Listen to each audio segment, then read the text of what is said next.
Hemos estado en la serie Trasciende, a través del Evangelio de Juan, basado en la deidad del Señor Jesucristo.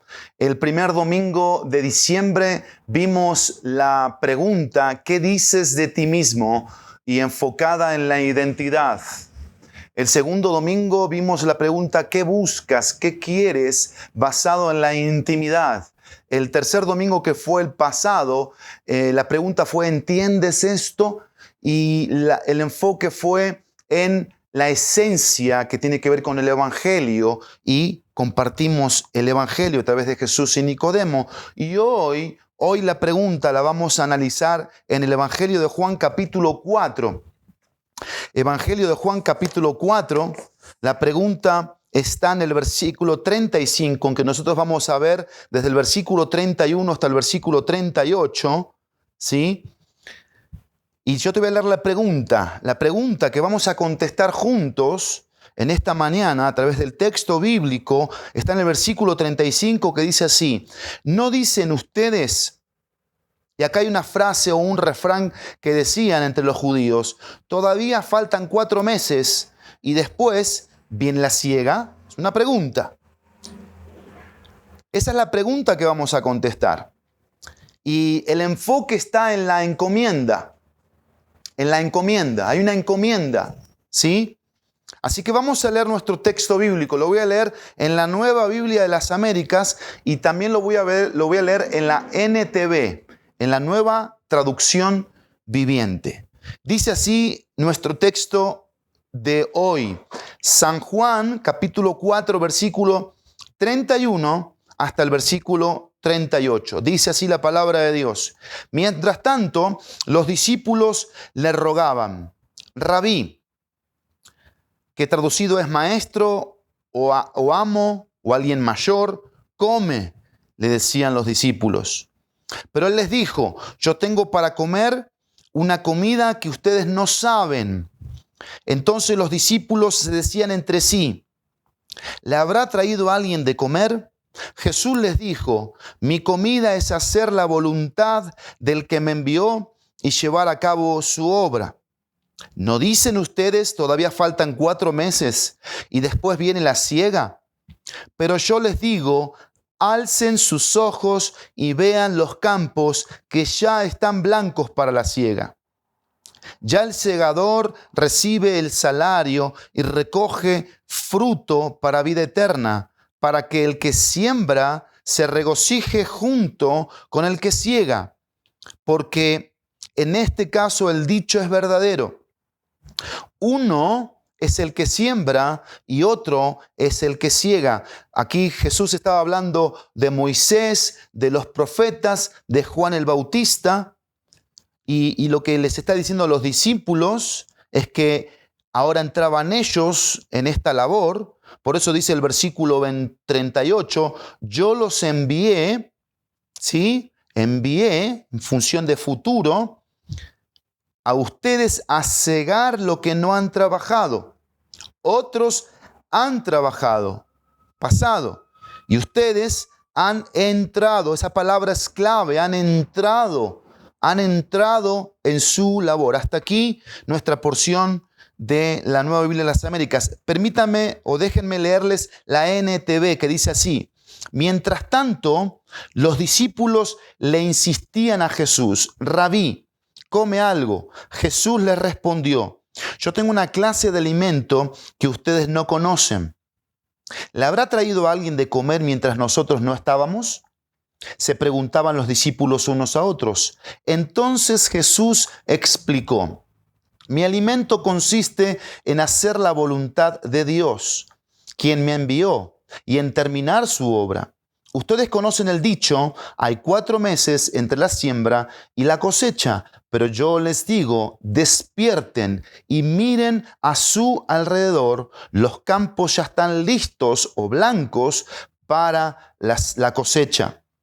A los segadores se les paga un buen salario y los frutos que cosechan son personas que pasan a tener la vida eterna. ¡Qué alegría le espera tanto al que siembra como al que cosecha! Ya saben el dicho, uno siembra y otro cosecha. Y es cierto, yo los envié a ustedes a cosechar donde no sembraron. Otros ya habían hecho el trabajo y ahora a ustedes les toca levantar la cosecha. Mi mensaje está dirigido a el legado de Jesús. El legado de Jesús.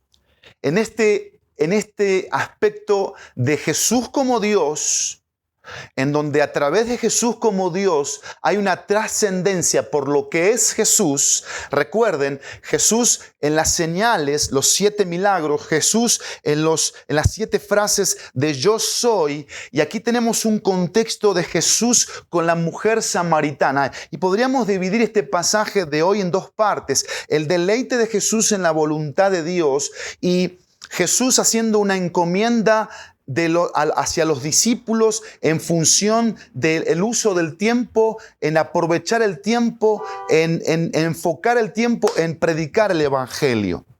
Entonces, la palabra aquí clave es el legado o legado de Jesús. Y yo pienso y me pongo a pensar para poder entender, y la tesis sería esta: el legado de Jesús apuntó a una transformación formativa de sus discípulos para reproducir su vida en otros. Te lo voy a volver a repetir porque es importante para poder sacar provecho a nuestro pasaje de hoy.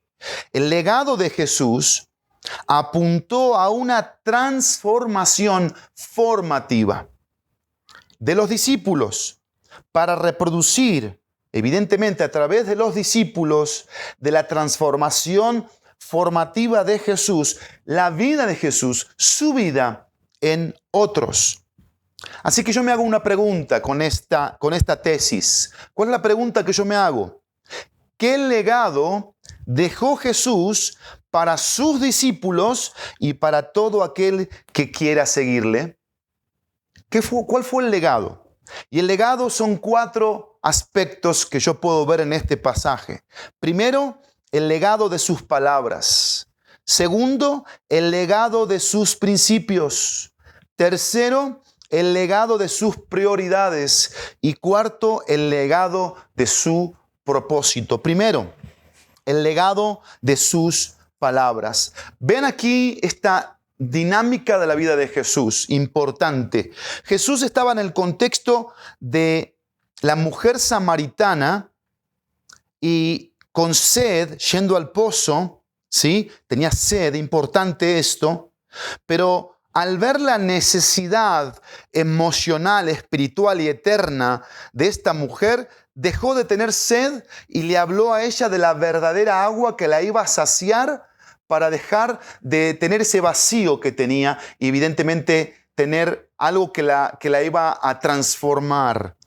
Y vemos aquí a Jesús dejando momentáneamente, porque la mujer se fue a compartirles a los demás su encuentro con él, y Jesús luego en acción con los discípulos, contestando, respondiendo, y vemos aquí sus palabras. Y el legado de sus palabras tiene un aspecto muy importante para ti y para mí, y es el siguiente: el legado de sus palabras debe producir en mí la responsabilidad de escucharle. En pocas palabras, su legado es mi responsabilidad. ¿Por qué? Porque yo debo escucharle. Y recordemos siempre que escuchar es más que oír. Y es lo que los discípulos, por momentos sí, por momentos no, seguían como que con la venda y con la confusión de qué nos quiere decir. Por eso los discípulos, cuando escuchan la respuesta de Jesús, ellos dijeron: ¿le habrá traído a alguien de comer? Porque quizás no estaban escuchando por qué Jesús les respondía lo que les respondía. Pero las palabras de Jesús son tan importantes. Y es un legado que tenemos nosotros. Recordemos que un legado es algo que se nos deja, es algo que se nos hereda, es algo que se nos encomienda, se nos da por gracia. Y depende de nosotros continuar con ese legado. Así que el legado de Jesús o el legado de sus palabras produce una responsabilidad de escucharle. Pero el segundo, el legado de sus principios. El legado de sus principios tiene que ver con dos aspectos. Y veamos aquí, versículo 31. Mientras tanto los discípulos le rogaban: Rabí, come. Pero él les dijo: yo tengo para comer una comida que ustedes no saben. ¿De qué estaba hablando Jesús aquí? Jesús estaba hablando de el aspecto espiritual. El aspecto espiritual. Y Jesús les dice en el versículo 34, Jesús les dijo: mi comida es hacer la voluntad del que me envió y llevar a cabo su obra. Y Jesús, con la pregunta que les dice en el versículo 35, los estaba dirigiendo a ellos a algo que ellos tenían que entender como seguidores de Cristo, como discípulos. Y tenía que ver con lo eterno, no solamente lo espiritual. No solamente lo espiritual, sino lo eterno. Y ese es el legado de los principios de Jesús. El legado de sus principios tiene que ver con dos cosas. Primero, lo espiritual, y segundo, lo eterno. La vida de Jesús giraba alrededor de estas dos cosas. Los pasos de Jesús iban encauzados y encaminados alrededor de estas dos cosas. De lo espiritual, lo que no tiene que ver con lo material, y con lo eterno. Porque miren, ya conocemos cuando Jesús fue tentado durante 40 días y 40 noches. Y Jesús tuvo hambre y vino el tentador y le dijo: di que estas piedras se conviertan en pan. Y Jesús le dijo: no solo de pan vivirá el hombre, sino de toda palabra que sale de la boca de Dios. Jesús estaba demostrando, tanto ahí como aquí, que la voluntad de Dios puede ser más satisfactoria, totalmente satisfactoria, plenamente satisfactoria que el pan, que el pescado, que los aspectos materiales. Y es la lección, es el legado que Jesús les estaba dejando a sus discípulos, y para ti, para mí en esta mañana, que aparte de las palabras, que mi responsabilidad es escucharle, los principios son eternos o espirituales y son eternos. ¿Por qué eternos? Porque trascienden. Trascienden. Y tenemos que entender como seguidores de Cristo que las decisiones que tomemos aquí como conocedores de Jesús, como aquellos que hemos tenido un encuentro con Jesucristo, van a ser de dos tintes, o temporales o eternos. O mi enfoque tiene que ver con lo que el mundo me dice, o mi enfoque va a ser con lo que la palabra de Dios, Jesucristo, me dice y me enseña. Y yo lo acepto, yo lo aplico, yo lo obedezco, yo lo creo. Entonces, el legado de sus principios. Pero en tercero, el legado de sus prioridades. Y es tan importante entender en esta hora el legado de las prioridades de Jesús. Porque si hay algo que va a marcar nuestro cristianismo, son las prioridades. Y en este año hemos hablado de este tema. En este año de muchas maneras se han tocado el aspecto de las prioridades. Pero es interesante ver aquí tres prioridades de Jesús. Tres prioridades. Primero, la voz de su Padre. Segundo, la visión de su Padre. Y tercero, la voluntad de su Padre. Primero, la voz de su Padre. Porque mientras yo leía este texto bíblico, empecé a observar, y obviamente he leído todo el Evangelio de Juan en este mes de diciembre, y me llama mucho la atención cuando Jesús estaba en situaciones, por ejemplo, cuando le trajeron a la mujer sorprendida en adulterio, por ejemplo, cuando vino Nicodemo, por ejemplo, cuando Jesús tenía miles y miles de seguidores y empezó a decirles cosas que los seguidores empezaron a dejar de seguirle. Por ejemplo, cuando Jesús está en el aposento alto ahí en Juan 13, desde el versículo 21, y le preguntan quién le va a traicionar, y las respuestas de Jesús, todas las respuestas de Jesús venían de una dinámica de Jesús y la voz de su Padre. Jesús y la voz de su Padre. Y Jesús, como tú ves aquí, responde de forma perfecta.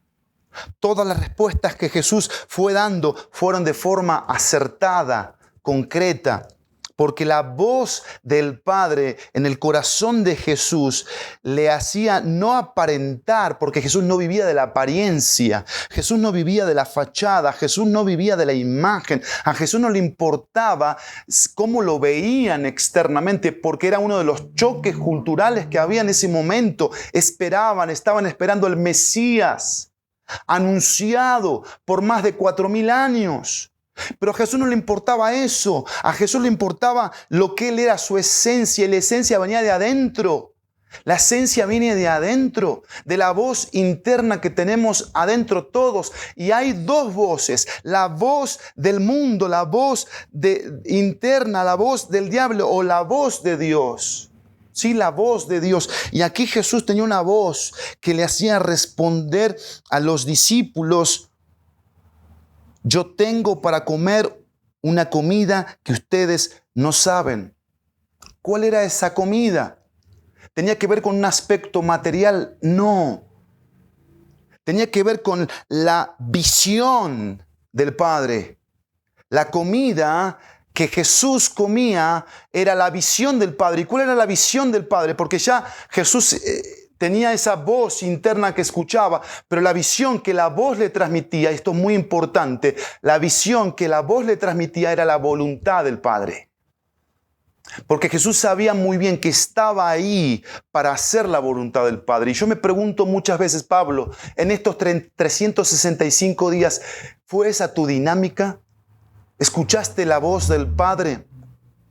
¿Respondiste de forma acertada? De forma específica, concreta, puntual, en función de la voluntad, que es la visión del Padre? ¿O hubo otras voces afuera y aún adentro que te llevaron a perder tu visión de para qué estás?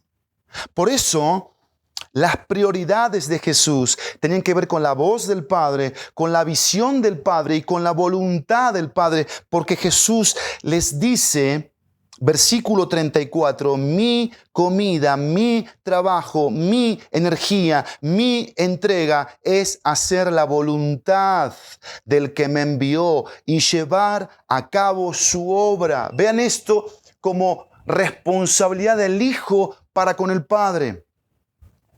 Ahora, amados míos, si somos nosotros honestos con Dios y con su palabra, el Espíritu Santo nos está redarguyendo como a mí. Tenemos que reconocer que nuestras prioridades muchas veces no son la voz del Padre, mucho menos la visión del Padre y la voluntad del Padre. Ahora, si yo pongo aquí un paréntesis, que no lo tengo aquí en mis notas, pero lo he pensado, por supuesto, y lo tengo en mi corazón y en mi mente, como prioridades. Yo tengo la prioridad de leer la Biblia todos los días. Porque ¿cómo escucho la voz del Padre? A través de la palabra de Dios. A través de un estudio bíblico, a través de un discipulado, a través de una consejería, a través del sermón dominical, a través de los estudios bíblicos entre semana, a través de los grupos pequeños, a través de la oración. ¿Por qué no ponernos la prioridad? ¿Por qué sí? Ponernos la prioridad de leer la Biblia de forma completa. Y yo quiero ponerlo en la mesa esto. Y quiero, como un amigo hizo una vez, dar un golpe. Con todo el respeto, pero un golpe de decir, voy a leer el próximo año toda la Biblia completa, de Génesis a Apocalipsis. Y voy a anotar, voy a subrayar, voy a poner signos de preguntas cuando hay cosas que no entienda. Voy a poner flechitas hacia arriba con textos que me animen, flechitas hacia abajo con textos que me muestren mi condición pecaminosa. Voy a leer la Biblia de una forma interactiva. Importante para mí, vida de prioridad, leer la Biblia de forma completa. Y quiero animarte a que lo hagas. Por supuesto, es una decisión, pero podría ser una prioridad leer la Biblia. Nuestra vida de oración como una prioridad. Orar. Y orar no por los alimentos o cada vez que me voy a trabajar o a estudiar o a hacer algo que simplemente es como un trámite, esa oración donde tú me sirves a mí a través de la oración. Y yo te pido. Pero no esa oración de te necesito, me vacío de mí mismo, muero a mí mismo, crucifico mi carne, mato los deseos y entiendo qué es matar. Y eso no es de 30 segundos, de 5 minutos. Eso es estar en la presencia de Dios y adorarle y reconocer sus atributos, su carácter y pensar en Dios y que se forme una sonrisa y los pulmones se empiezan a llenar de oxígeno y estoy en su presencia orando y buscándole como una prioridad. No corro, como dice Eclesiastés 8:3, no te apresures a irte de su presencia. Que sea una prioridad. Una prioridad. Y que sea una prioridad asegurarme de que lo que yo voy a hacer tiene el rótulo, la voluntad del Padre. Si voy a comprar algo, voy a preguntarle primero a Dios. Si voy a hacer una inversión, voy a preguntarle primero a Dios. Si voy a tomar la decisión de casarme con alguien, voy a preguntarle primero a Dios. Si voy a estudiar, si voy a decidir cuestiones ministeriales, preguntarle primero a Dios. Por eso aprendimos este año, si Dios quiere que se vuelva una prioridad. ¿Estás haciendo la voluntad del Padre? Te pregunto, ¿estás haciendo la voluntad del Padre? Porque la voluntad del Padre es única para cada uno de sus hijos. Es especial, es hermosa, es extraordinaria, donde la voluntad del Padre puede tener a una persona en un aspecto geográfico, estatal, de país. Lo puede tener ahí, porque no somos árbol 4 para el Padre. No somos palmera 8 para el Padre. No somos pulmones que nada más estamos para consumir un oxígeno. El Padre nos tiene aquí porque tiene una voluntad, un deseo. Y Jesús lo tenía presente. Y Jesús le estaba dando un legado a sus discípulos. Por eso las prioridades son tan importantes. Pero las palabras y los principios también. Y déjenme terminar con el legado de su propósito. El legado de su propósito. Y el legado de su propósito tiene que ver con responder a su encomienda. Responder a su encomienda. ¿Y qué tenemos aquí? Algo extraordinario de Jesús con los discípulos. Porque Jesús les dice en el versículo 35, porque así es, y así sigue siendo. ¿No dicen ustedes? No dicen ustedes, porque nosotros decimos muchas cosas y aún lo que nos hemos atrevido a decir es que es la voluntad de Dios. Y un pastor llamado Luis Méndez dijo, si tú dices que tu trabajo es la voluntad de Dios, pero te quita tiempo para congregarte el domingo, entonces tu trabajo no es una bendición de Dios. Si tú dices que esto es una bendición de Dios, pero te quita tiempo de tu devocional y tu deleite, entonces no es una bendición de Dios. Y es lo que Jesús le estaba aquí diciendo y le estaba enseñando a los discípulos. Ustedes dicen, ustedes piensan, ustedes hasta afirman esto. Todavía faltan 4 meses y después viene la siega. ¿Qué hacemos? Postergamos el propósito de Dios. Procrastinamos el propósito de Dios. Nos volvemos desidiosos, perezosos. Y dejamos los propósitos espirituales y eternos, la voz, la visión y la voluntad del Padre para después, cuando estoy en aprietos, cuando me encuentro en un hospital quizás muy mal. Pero Jesús les estaba diciendo, les estaba llamando la atención, los estaba quitando de la comida, del taco, de lo material, los estaba enfocando en lo que cada seguidor de Cristo debe estar enfocado. Y es en el propósito, el legado de su propósito. Por eso lo primero que yo pongo aquí es responder a su encomienda. Y hay 3 aspectos o 3 respuestas al propósito, al legado de su propósito, respondiendo a esta encomienda. Primero, sembrando. Segundo, segando. Y tercero, sirviendo. Es lo que me impacta de esto que Jesús les dice aquí. Pero yo les digo, alcen sus ojos y vean los campos que ya están blancos. Y esa es la palabra en griego, literalmente, blancos, listos, preparados. ¿Para qué? Para la siega.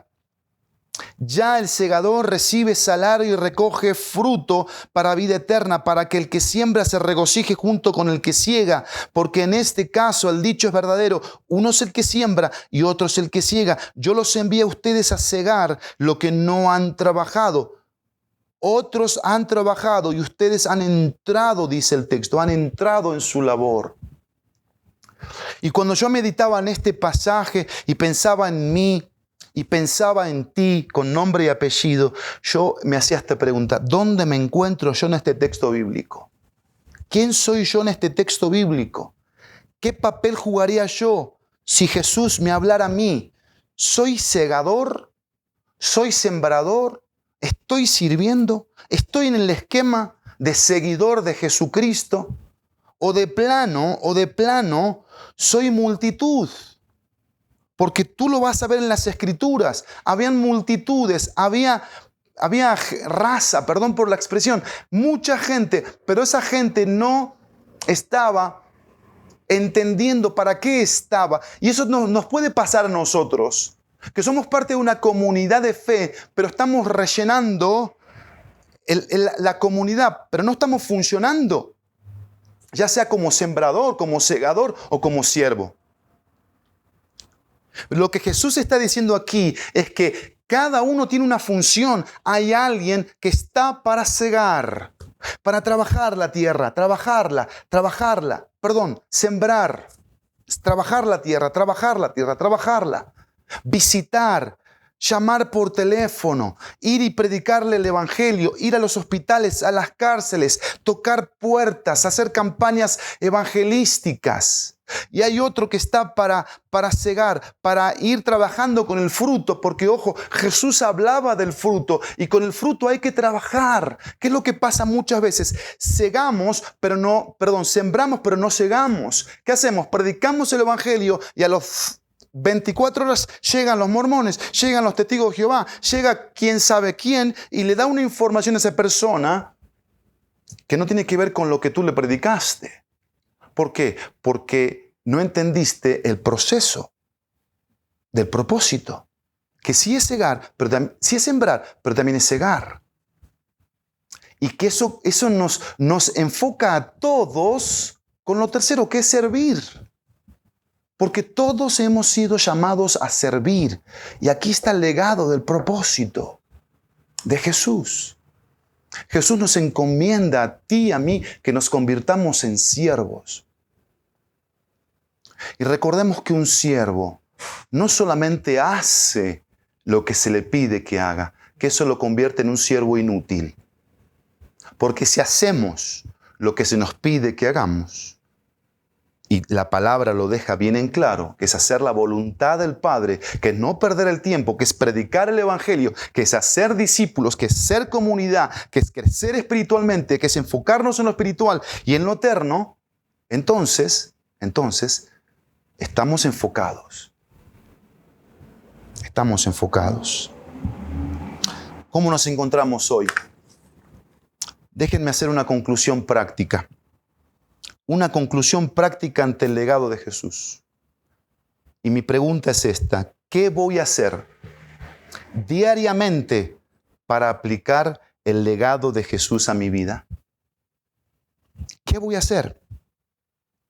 Y yo tengo que entender algo, porque si tú me hablabas de una prioridad a los 23 años, 25, yo no lo entendía. Yo entré al ministerio a los 22 acá en México, pero 17 en Argentina. En el instituto ya entré al ministerio porque empecé a servir. Y a los 13 que me convertí en mi iglesia. Pero si tú me hablabas de prioridades, yo no lo entendía. Tardé muchos años en entender esto. Y una de las cosas que entendí es que un hábito piadoso, una prioridad, los principios, los propósitos, se forjan diariamente. Diariamente. Yo no pude adquirir el hábito de la disciplina del ejercicio sin entender que tenía que programarme un horario, un espacio, un momento para empezar a dar el primer pasito. No empecé corriendo un medio maratón. Empecé caminando 800 metros, 400 metros y después fui dando pasos que los hacía semanalmente, diariamente, 3, 4 veces a la semana. Por eso yo me hago esta pregunta: ¿qué voy a hacer diariamente para aplicar el legado de Jesús a mi vida? Y déjame decirte esto. Solo Dios sabe si traspasamos juntos este 2020. Solo Dios. Pero si en la gracia, soberanía, misericordia, amor y voluntad soberana del Padre pasamos tú y yo al 2021 y Dios quiere en su gracia, soberanía, misericordia y voluntad que vivamos otros 365 días, ¿qué vamos a hacer con ellos? ¿A qué los vamos a destinar? Por eso la conclusión de hoy. Primer aspecto práctico, conocer profundamente las palabras de Jesús. Conocer profundamente las palabras de Jesús. Y tú y yo tenemos que animarnos con esto. Porque eso es un legado que un discípulo toma de su maestro, de su mentor, de su salvador, de su padre, de su consejero, de su pastor, para saber qué quiere, qué piensa, por qué piensa así, por qué siente así, por qué me pide que haga esto que sabe que me cuesta horror. Cuando yo conozco profundamente las palabras de Jesús, lo segundo que hago, convertir sus principios en prácticas constantes. Convertir sus principios. ¿Por qué? Porque como hemos aprendido, podemos poner en palabras muchas cosas. Y podemos tener una muy buena comunicación, clara, convincente, importante. Pero ¿qué crees? A las 6 de la tarde me olvidé. Claro, si te olvidas de mis palabras no pasa nada. No hay bronca entre tú y yo. Pero si te olvidas de las palabras de Jesús, ahí sí hay un problema. Ahí sí hay un problema. Entonces, la conclusión práctica diariamente que yo tengo que hacer es convertir los principios en prácticas constantes. ¿Cuáles son los principios? Lo espiritual y lo eterno. Y mi vida debe girar en función de eso. De lo espiritual y lo eterno. Tercero, caminar consistentemente a través de las prioridades de Jesús. Caminar consistentemente. Esa palabra quiero que la tengas presente. Consistentemente.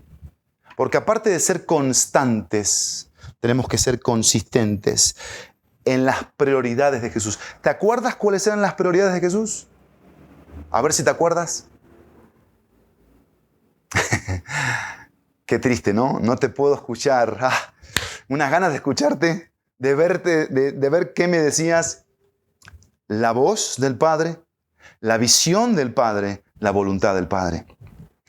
Tenemos que caminar consistentemente. Pero en último lugar, el último aspecto práctico es cumplir personalmente el propósito de Jesús. Y acá ya dejamos lo general a lo personal.